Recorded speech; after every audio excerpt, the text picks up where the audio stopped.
tandaan ng mga idol, ito, hindi na tayo, dapat tayo mga Pilipino ay mag-iisa. Sabay-sabay natin hiahon, ipapangon, itatayo ang ating Pilipinas.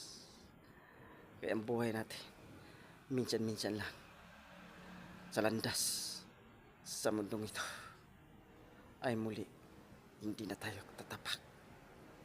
Sa mundong ito, ay tayo.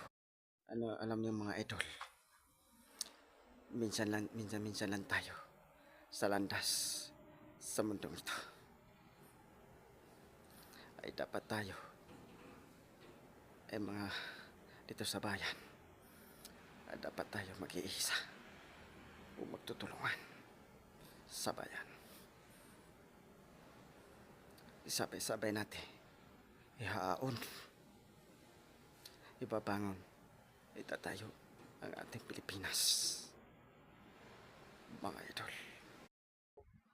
Mayo buntag ninyo diha tanan, mga Bisayaan. So mga kapatid na ko mga Muslim, masalik ko magsalom, maayong buntag ninyo diha tanan. So balik na ko sa akong mga vlogger. So mao ni akong istorya mga idol, mga guys. Tungod tay pobre ra ta, tungod kay pobre ra man ta, no, maningkamot jud ta mga idol, mga guys, no, maningkamot ta. Tandaan nyo, minsan-minsan lang tayo sa mundong ito, at hindi na tayo na mawawala sa mundong ito, ay hindi na tayo babalik pa.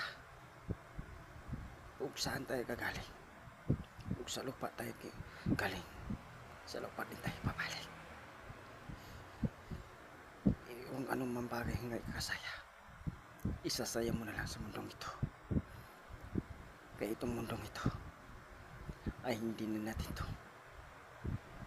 Ako po, Silmata Jimboy, tagagituluan naga sa Bugay, sa bisan vlogger, no mga idol. Iyon lang tandaan natin mga idol. Lubos-lubusin nyo na ang kasiyahan ito sa mundo. Ay tayo lamang, hinihiram lamang tayo dito sa mundo. Ay minsan-minsan lang tayo tumatapak dito sa mundo. Namatay tayo, hindi na tayo babalik sa ating buhay. Ito ang tandaan nyo.